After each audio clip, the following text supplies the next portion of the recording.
If you had knowledge of the future, where a close friend suffered a terrible fate, wouldn't you do everything in your power to try and stop it from happening? Wouldn't they?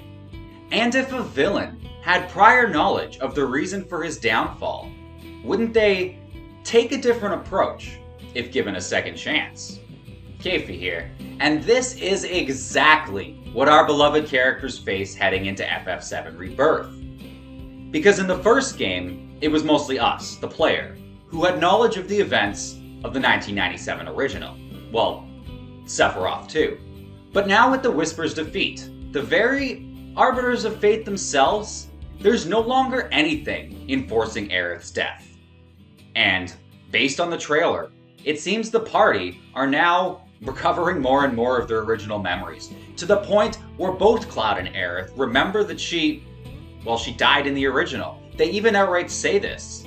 With this knowledge, there's no way Cloud will let Aerith out of his sight, and Sephiroth will think twice about killing her. I mean, why would he repeat the exact same events that led to his defeat the first time around? He's much smarter than that. He'll find a different way.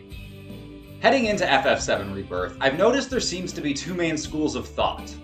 One, that events are bound to change in the sequel.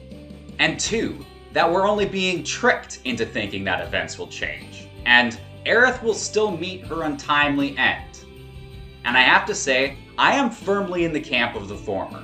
With the Whisper's defeat and all of this prior knowledge for both of our heroes and our villains, it seems almost impossible events will play out the same way. Characters will make different choices, and eventually, it'll become clear, even more clear, that the Remake series is meant to tell its own story, to expand the world in ways we never thought possible before.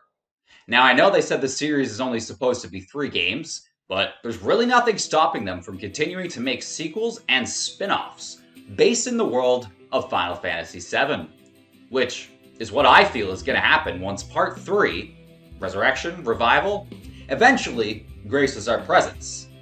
Side games starring characters such as Barrett, Red 13, or even Vincent Valentine in a Dirge Cerberus-like sequel don't seem out of the question, as Square Enix no doubt will capitalize on this massive financial success of the series. Going back to Aerith though, if Zack is truly alive, and not just a projection from the livestream, like I've heard some claim, then surely he will try and save her as well. No doubt he would even sacrifice himself in order to save her and ensure her survival in a heartbeat.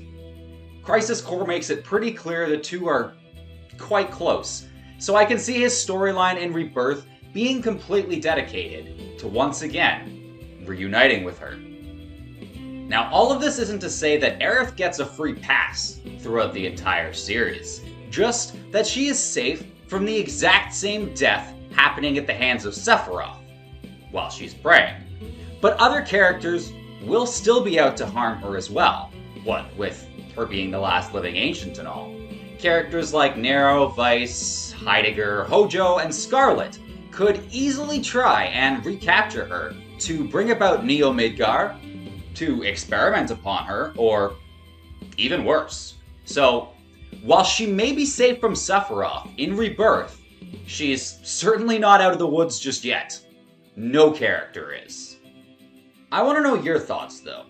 Do you believe that with the Whisper's defeat, Aerith is now safe from her infamous death at the hands of Sephiroth? Or are you of the mindset that she will die and things will remain mostly the same as the 1997 release? We'll just take a different route to get there. I really want to know, so just leave a comment below with your theories. And if you feel up to it today, maybe even hit like or subscribe. My name is Keifi, and I'm wishing you a great day. May your heart be your guiding key, my friends. And as always, happy gaming.